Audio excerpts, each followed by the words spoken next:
Hello and welcome. This video will be a sports betting video. Now what I've done is I'm going to discontinue my pick series, but that doesn't mean I'm going to discontinue picks. And I have a very strong selection that I have made a wager, and that's in PGA golf. I'm also going to take a look at the National Hockey League board, and there's a lot of games upcoming. Now, but before we do that, I'm going to first go over some of my hockey notes, which then will transfer into my notes for PGA because I'm my picks is just based on videos that I've watched from Pat Mayo.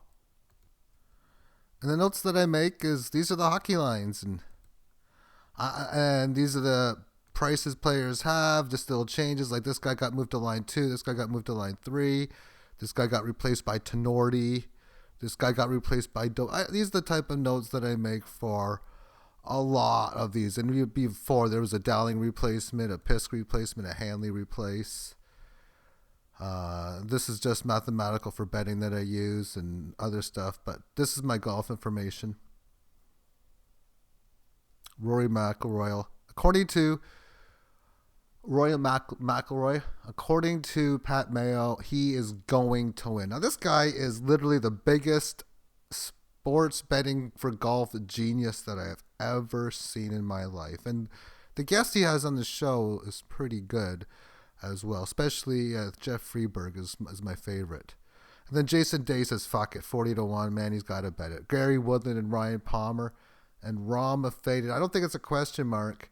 And that's where I'm going to go on this bet, actually, is Rory McIlroy to defeat Rom at plus 110.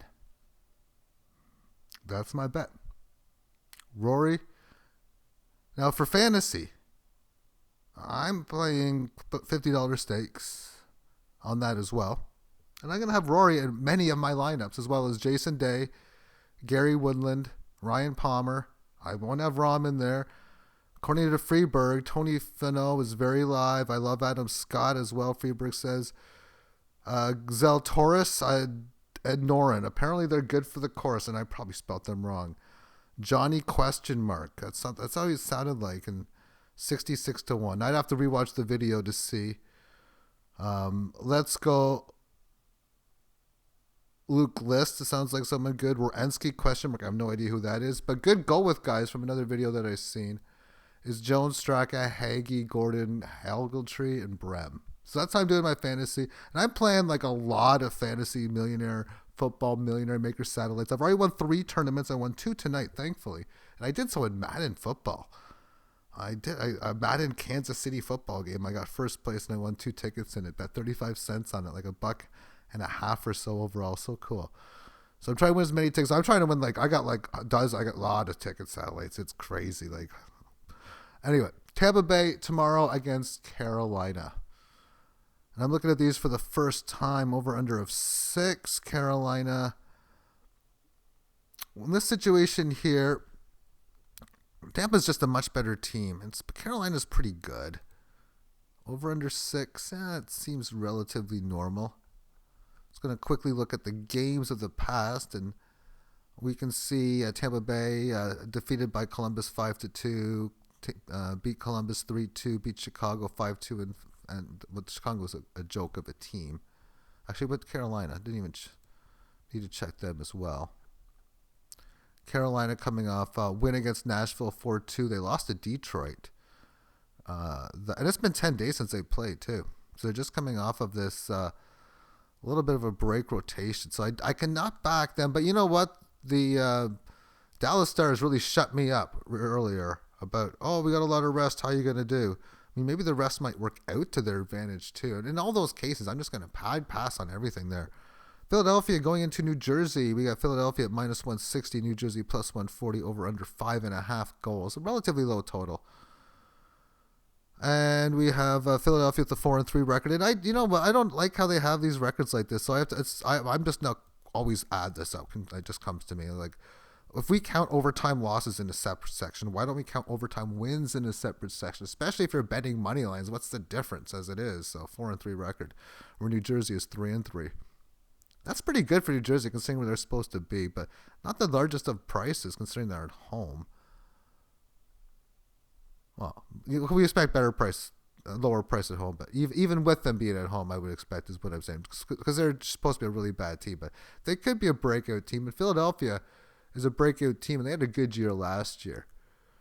Philadelphia coming off a loss to New Jersey 5-3. They won 5-3 against New Jersey. That's who they're playing against. So this is a back-to-back. They've had a night off on this. I love these back-to-backs sort of on the early season thus far. Boston swept Philadelphia in 2 games. Philadelphia beat Buffalo. Buffalo beat Philadelphia. And then Philly beat Pittsburgh twice in a row. The New Jersey Devils losing to Philly. Beating 2-0 over the Islanders. 4-1 against the Islanders. They lose. Beating the Rangers. They're a pretty bad team. Even Boston impressed me their last game, though. I'm embarrassed on Boston most of the season, but they're starting to silence me up. Not shut me up, silence me a little on what I think about Boston right now. As it goes, when you look at the total for this game, we have 8 goals, we have 7, we have 9, we have 3, we have 7, we have 7, and we have 9. And the over-under is 5.5. You pretty much know where I'm going on with this. Is definitely want to lean towards the over in that game. Florida and Columbus 5.5 goal total. Man, pretty much a pick 'em. Columbus coming in this game at 2 and 5. Now the 2 things I look at when I see something like this: 2 overtime. They're a lower scoring team as it is too. Overtime number. The next one, of course, would be that of they suck at overtime. So live betting, maybe, but if it goes to overtime, bet on Florida. Just something to keep in mind. So with this game, we have Florida coming off, and we see Florida's coming off of 2 overtime games themselves. So that's something they're used to in transition to 4-3, 0-2, and they've won twice in overtime too. That right there looks like an interesting game spot tell. If this game goes to overtime, back Florida at we'll look at the price, but you probably get a decent sized price. I don't think that the computer scripts are going to give Florida an extra advantage because the handicapping or the advantage, and they got such a dynamic team on that, whether it be shootout or overtime. I think they'd be a better matched opponent. They also beat, this Florida team is now coming off of 3 consecutive wins, beating Chicago, but they beat Chicago with a mad team, one of the worst teams twice. Columbus, they're really off of a fall. And they had a few days off, and they actually still won that game. I'm curious about the first period. Columbus won at 2-1. Yeah, see. I'm thinking that if you take a team off of that hasn't played in a while, just go against them in the first period. Anyway, so we have 4-2 win over Chicago, 5-1, 3-2 win against the Islanders. Islanders beat them 4-2. And that's going back to the playoffs in here. I remember watching those way back, but it don't even count. So 4 games only. But 2 of them in overtime. And Columbus, and even back in the playoffs, they lost that overtime. And they remember they had that big overtime. I don't know if that was the one that went like 7,000 overtime periods. No, it's like 5 or 6 or something. But 4-3, 4-3, 5-2, 3-2. Yeah, I think the only way I would go about this, if it goes to overtime, back Florida. Other ways of looking at this too. When you know a team has a monster advantage or a large advantage in overtime, then what you want to do is consider, if you're going to be betting the Columbus Blue Jackets, bet them to win the regulation line, to lead after regulation, which is better than the -1.5, just in case they narrow out that 4-3 regulation win, or even just lay a 1.5 on them even, and take that big +200 plus price. I know I don't like doing it on the lower total games, and I guess I like the regulation more towards doing that. And for Florida, you definitely want to look towards playing Florida in the game for the money line. And definitely not consider the 1.5, because if it goes to overtime, they're going to be at a decent sized favorite. You're going to be glad you got a Florida ticket in your pocket. Okay, Calgary versus Montreal, Les Canadiens. Je ne parle pas français, which speaks, I do not speak French. Although once when I was in the Montreal subway, I was asking somebody a question or something. I didn't say much, and the other person came back to me and said, I don't speak French. Or English. Excuse me, I don't speak English, he said. And I'm like, oh, that's like me saying, je ne parle pas français. And then even one time I was at the casino there, I was like, one person said, hello, bonjour. And I said, oh, bonjour and everything. And then guy just started speaking French. And I'm like, I probably should have said hello and everything. But hey, that was pretty cool. Anyway, minus 125 for Montreal, plus 105 for Calgary. 4-2 for Montreal. And, oh, man, they're just minus 125 for... These guys are awesome. Calgary sucks. Oh, this is a premium play. Laying a goal and a half on them, I think. Let's look at the matchup. And I got to think that this is one of those, like, got to get the line early. The consensus is I'm going to be betting this after I push the stop video on this video, I think. Montreal comes to the game with a 4-2 record. Calgary 2 wins and 3 losses. Oh, Calgary's terrible, I think.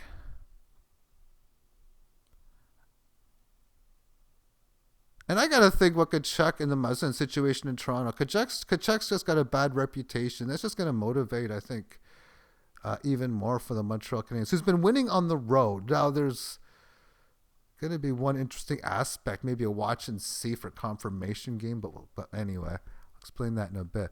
Calgary losing to Toronto 4-3 and 3-2. They beat Vancouver, and I'm bearish on Vancouver. They swept them. Vancouver won against a really bad team tonight, so I'm still not bullish on Vancouver. And then Winnipeg I'm bullish on. They beat Calgary 4-3. They got a decent sized offense. Johnny Gaudreau, Sean Monahan. I did notice when I looked at it, there was a little bit of a difference in the top line. Let me just, or one of their second lines even. Dylan Dubé is out. That really does hurt the Calgary Flames. That really does hurt. Let's take a look at these lines here. Magnapane, Lindholm, and Kachuk. That's a solid line. Gaudreau, Monahan, and Simon. Simon I don't think is that good. I think he came from Pittsburgh or something. I don't think he's that good. Sam Bennett. Backlund's pretty good. And Josh Levo, not bad. Backlund can be streaky, though. Milan Lucic, Ryan, and Nordstrom. I mean, that's just a whatever, nothing fourth line, I think. Giordano, the veteran, Anderson, Tanev is pretty good. Hannafin's pretty good. I don't know much about Nestorov or Villacom. I don't know much about those two defensemen there. They're like new guys, to say the least. So then, Montreal. This is a problem that I have with Montreal. And I think it's a lot easier now because of the new way of life, that it's not going to be as much of a problem. But in sports like hockey and basketball, and of course this is hockey, whenever teams come off a very long road trip, I usually like to fade the home team on their first game back. A lot of the times, for reasons for that, which makes sense, is because they got a whole bunch of shit going on with their life, and that's going on with their family, and they still do, because I don't think they're going to be confined to hotel rooms. I know on the road you are, but you're confined to how you live and everything, that there's just none of all this extra stuff that you normally would do. You're just not going to be doing anymore. So I think that the focus for these players, all the unfocused issues are going to be going away this year. One of the things from sports that fade, that to the back home teams less than normal than you would, is teams don't party as much and go out in places like they could. In fact, they can't anymore. And I think that's a big reason where you can, especially when you go to Los Angeles and different spots. I'm like, oh, a football game in Utah. Yay. Or there's a hockey game in Columbus. Yay. What do you do there? Win a hockey game in Winnipeg. What do you do? And it's cold. Anyway, Montreal beats Vancouver 5-2. They beat Vancouver 7-3. They lose in a shootout, and they lose in overtime here. So this is a hammer bet, really. Montreal, lay a goal and a half. Even, you know what? Lay 2 or 3 goals on them. Yeah. Let's see what the odds are here. Let's go to Cloud Bet and see here. Okay, let's go to ice hockey. Let's see what's... They might not have them out yet. That's the thing. They might not have those outs out yet.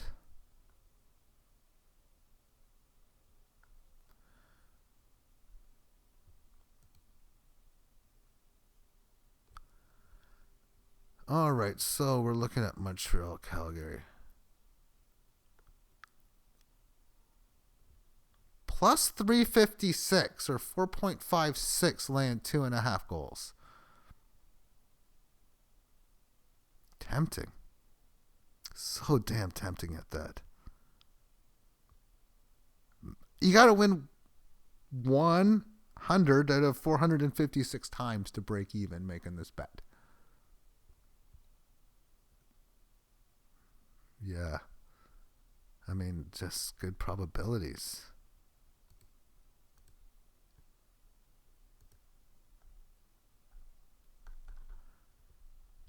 What else do we got? Well, I'm looking at, just see what else. Let's see if there's anything here. I think I'm going to be laying two. Well, 1.5 even's a good lay too. But just for fun, I'm going to lay probably 2.5 on them. I mean, 4. I mean, that's just too good of a number. How do I pass on this? Okay, the Montreal Canadian defense, and I've been watching hockey since the 80s. Has the best D6 I've ever seen in my life. Let's go and check it out. It is damn strong. It's strong. And the forwards ain't that shot. I mean, I was a little concerned when they lost Max Domi, but I mean, Tatar to Noah Gallagher. I mean, it's a solid enough first line. Gallagher's fantastic when it comes down to it. Detroit were idiots to let him go. What a pickup Anderson, I think, is going to be so far from Columbus this year. Nick Suzuki and Jonathan Drouin are pretty good. But this is where it gets big. Tyler Toffoli. Who's got a better third line in the league even? Like Toffoli on your third line with Kotkaniemi and Corey Perry? That's a pretty darn near good third line. And Tyler Toffoli is just awesome right now. And the fourth line with Byron Evans and Lehkonen, it might be one of the better fourth lines in hockey as well. With not so shabby first and second line. Now the defense is the defense that I think is just fantastic. On the first line, we got Ben Sheridan and Shea Weber. These are two dynamically top-end, upper-tier, all-star style defensemen. And so is Jeff Petrie as well. Actually, Jeff Petrie's probably better than Ben. I mean, probably Petrie and Weber are their best too. I mean, it's just so damn good all the way around. Edmondson. I remember Edmondson. I think he was in Carolina last year or something. And he was decent enough. Does it come up as Carolina last year? I can't see on here. I remember playing him in fantasy. I remember he had a couple good games for me. He was a stud play a few times. And he hit once for me well. And then we got Brent Kulak, who's a pretty good bottom-end defenseman as well, I think as well. And Romanov, who is this guy? He's like a stud now. These four defensemen, 8, 6, 26, and 27, are dynamic. And these two guys aren't anything to sneeze at either. Yeah, I'm going to lay 2.5 goals on Montreal. I mean, after I'm done this video, I'm going to make a Bitcoin cash deposit and make a bet. Pittsburgh takes on Boston. Boston's minus 125. Oh, I'm bearish on Pittsburgh as well. Boston's over the total. That's my first instinct on this. Boston's 4-2, 3-0 at home. Pittsburgh's 4-3 and 0-3 on the road. If I'm playing Boston, I'd probably lay 1.5 goals on them. And when I'm thinking over, I'm also going to be thinking, do I like the home team to win by 2? And I kind of do. Here we got Pittsburgh with the 3-2 win against the Rangers. 4-2 win against the Rangers. 5-4 win against the Washington hockey team. They're the Capitals offensive. Anyway. They've won 4 in a row after a bad start. 7 goals. I mean, Pittsburgh has just been over team since the start of the season. So I definitely, with that winning streak, that's a warning sign right there to bet on the Boston Bruins. Bet on the Bruins. And I'm bearish on Boston too. They beat Philly 6-1. Yeah, they beat Philly 5-4. They lost 1-0. Yeah, I mean, if anything, I think playing the over in this game would be the only way I could look at this. I don't think I could play a side in any way. Pick 'em between the Rangers and the Bruins, and an over-under of 6 total goals. Rangers come in the game with a 1-5 record, winning their game at home. Buffalo, who I thought would be improved, 3-4 kind of is improved, I suppose. They also are 1-2 at home. Rangers should be better. They got a lot of talent on that team. I mean, the team's playing like shit right now. Buffalo's been shit for so many years. But they got a good team too. And Taylor Hall, that acquisition is just so far it's looking to be pretty good. I think he's looked like he's helped pretty well. I'll be playing him and Eichel a little bit in fantasy tomorrow. All right, so we have the New York Rangers 3-2 win, 3-2 loss, 4-3. A lot of one goal games here. For the last 4 have been 1 goal. So they're playing these closer style games, and I haven't really watched much of the Rangers. I have the Sunrise package. I have access to all the games. And the games I usually watch are the ones that have the big stakes on my Showdown DraftKings Sports on. I mean, there's 2 games tonight. I watched both of them. They were pretty entertaining. Of course, result players, it didn't work too well for fantasy, and I barely lost, which was pretty cool. And that's what I love about fantasy sports. I get streaks where I lose, or get unlucky, rather, and my bankroll really doesn't change. And then I win, and it goes up. And then I get unlucky, and it doesn't change. Then I win, it goes up. It's been that way consistent since I've been doing it. Anyway, let's hope it keeps doing that. Anyway, Buffalo 3-2. Yeah, Buffalo are the teams that are winning the shootouts. Rangers, I did this wrong. So Buffalo beats the Rangers. Yeah, they're losing 1 goal games, and Buffalo is winning 1 goal games.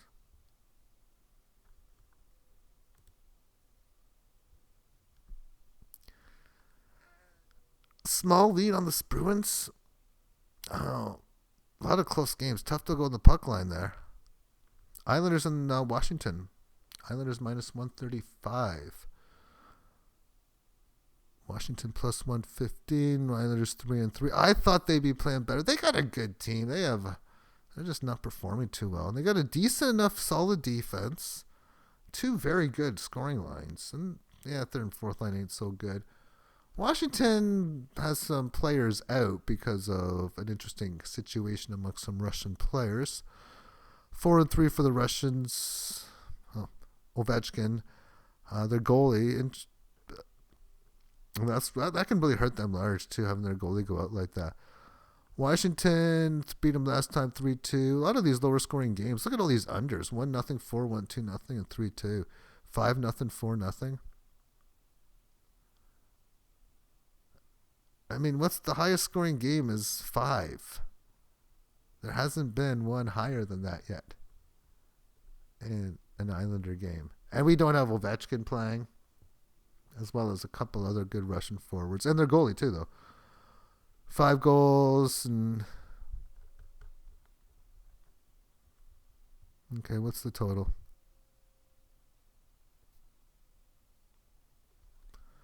What is the total? 5.5. I'm not gonna bet it, but I'm not. If I was gonna bet volume, I just throw it in there. Los Angeles, Minnesota. Minnesota we have is a minus 165. LA plus 145. LA was a garbage team last year. I think Minnesota's a better team. They come up to a 4-3 record. So, and I've watched them. I watched their last game a little bit, not much of it. Maybe like 10, 20 minutes of it. That's okay. But Kings have got some scoring touch this year that has just been impressive. So maybe the over in this one, we'll see. I've just been impressed with guys like with Blake Lizotte He has done very well. And then Anze Kopitar.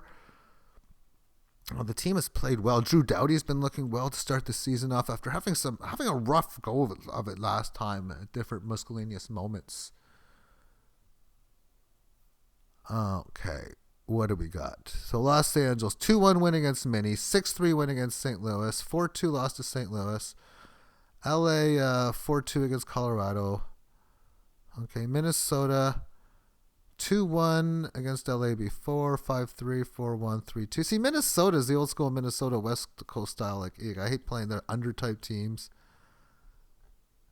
I got nothing on that one. Islanders taking on Washington. We got Islanders coming in at -135, Washington +115. And 3-3 for the Islanders, 4-3 for Washington. We already done that game. Detroit, Dallas. Dallas -200. They're a damn good team. Detroit, they're a damn bad team. Okay, that's not that big of a price. You get a game like that, the puck line's going to be even probably close to even money. Probably even better in your favor. Question is, does Dallas have a better than 50% chance of winning by more than 2 goals? And if so, what is the X percent chance of it? And that's really how you win in this game. You find the percentage chances versus the odds, and then you find the big discrepancy. And if you're good enough at finding the percentage chances, then you're going to win the game. That's just what it comes down to. Detroit just can't score right now. 1 goal, 2 goals, 1 goal, 3 goals, 2 goals. And I've watched a decent amount of Detroit games. And their offense is just terrible. Dallas has got a pretty damn good defense. Heiskanen, Lindell, Sakara, Fadoon. Seems pretty much intact. They beat Detroit 2-1, Nashville 3-2, Dallas 7-0. And I gotta think they're even a little bit pissed. The fact that they had to beat them 2-1 in overtime. And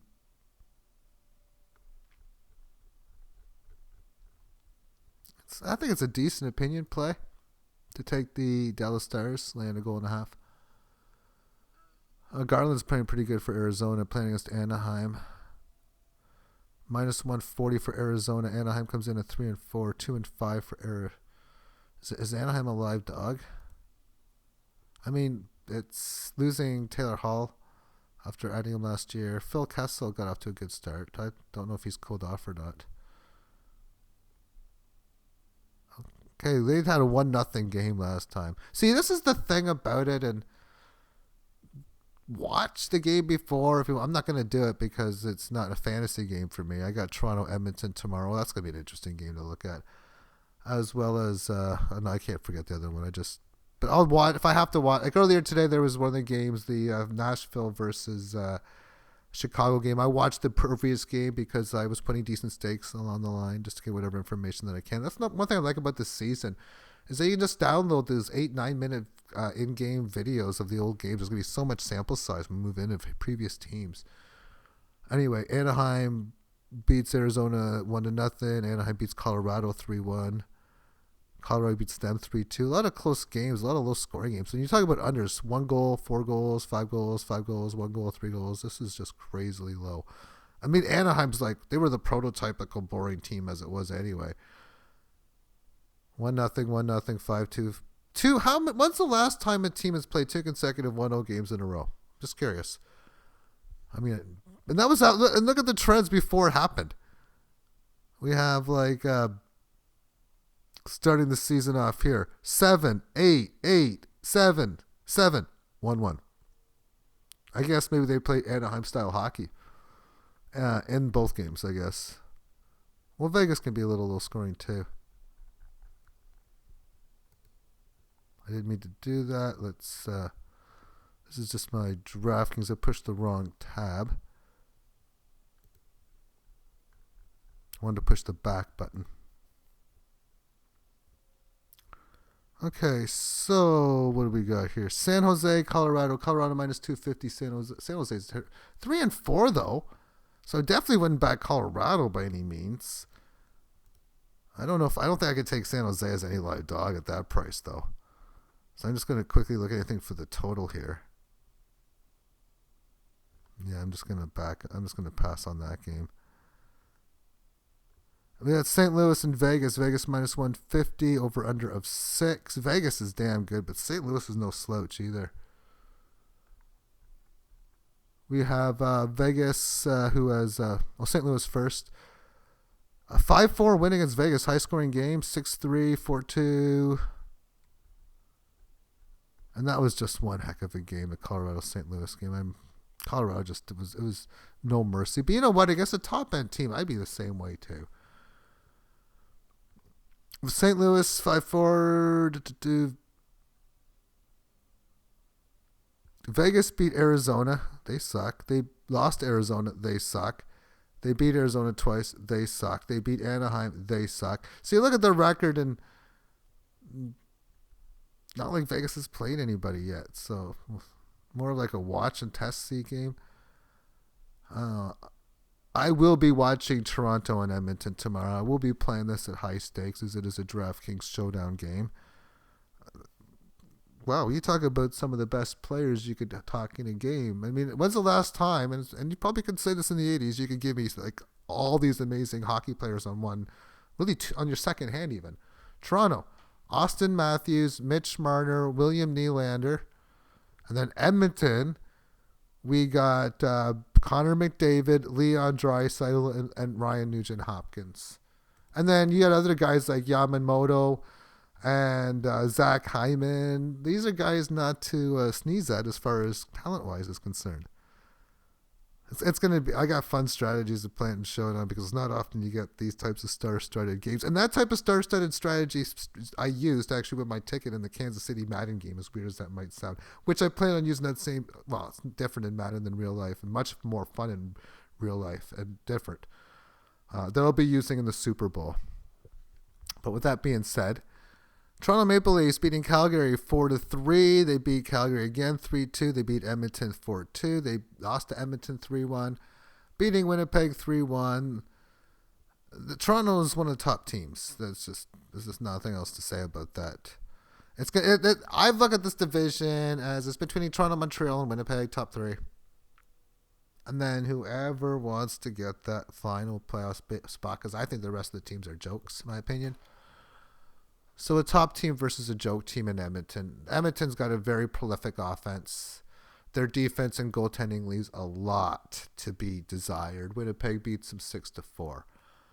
Edmonton 4-3, so we have 4-2. So we're not seeing a lot. We have an under 6.5 here and stuff like this. But offensively, they scored 2 goals here. They managed to stop them at this point here. Now, as far as these games, when are they going to not play Koskinen? He's played like every game. Mike Smith has been injured, and he's at some point. Once you see once Koskinen's out, you really want to fade Edmonton big time, and at that price at minus 125. I hate taking teams to win by 2 on the road, but if there's ever a spot I would do it. It would be here. Ottawa, Vancouver, matchup number 2. Well, I watched a lot of this game tonight. Ottawa got off to a fantastic start. Shot after shot after shot. Now, it's going to be Tyler Demko that started these last 2 games. He looked fantastic, but he looked great tonight. But he's not going to play in this game. It's going to be Braden Holtby that's going to start.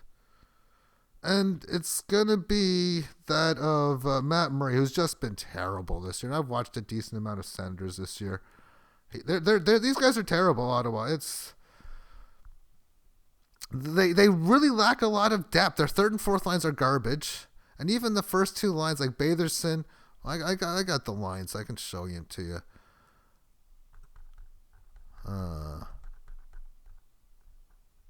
So we got Ottawa. Kachuk, Norris, and Batherson. I mean, that's one of their top lines. But Stetsel, Tierney, and Brown, I mean, that's your second line. That kind of sucks. Dadonov, White, and Paul, and then Paquette, Stefan, and Watson. That's a garbage depth chart. Offensive or defense, Shabbat, Zaitsov, Riley, Guberson, Wolanin, and Coburn. That's not good.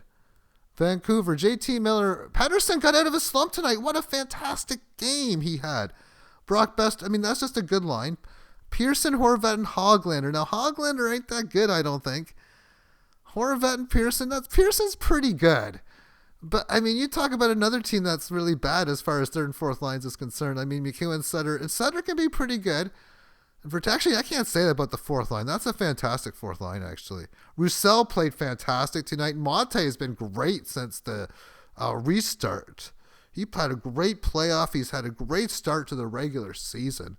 No, this is one of the best fourth lines in hockey, actually. Jay Beagle played pretty decent today as well. Alex Edler, Schmidt, Hughes, Ben. Ben's been fantastic. Chatfield, I really didn't get to focus and see too much on how he played. But this is a fantastic defense as well. Tyler Myers has played well. It's not as good as Montreal's, but Montreal's one of the best defenses that I've pretty much seen in quite some time.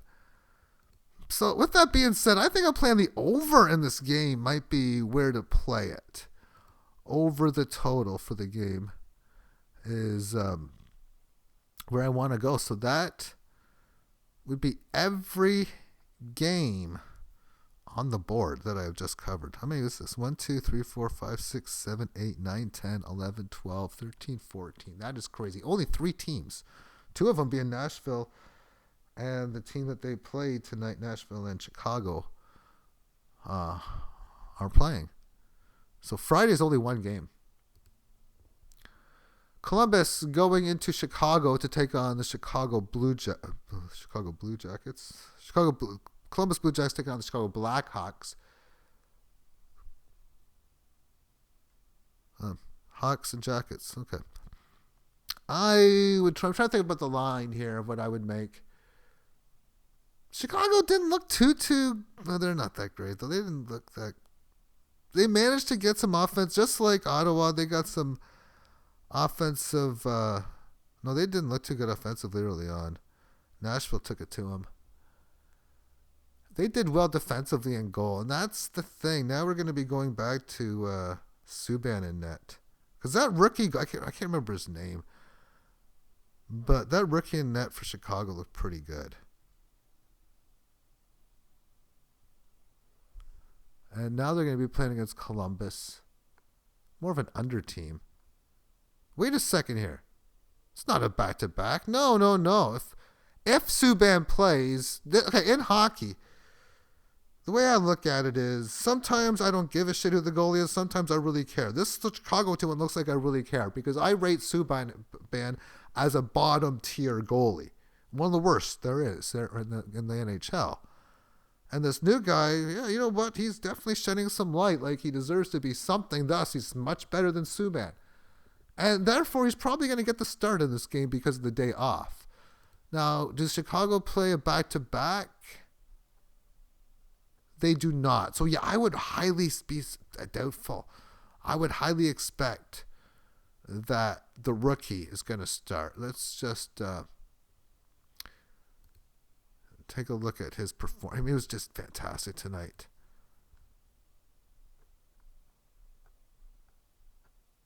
I'm so bad at forgetting names. Lincoln, okay. 41 of 42 saves. Just a fantastic game. Thank you for tuning in. Have yourself a great day. Bye-bye.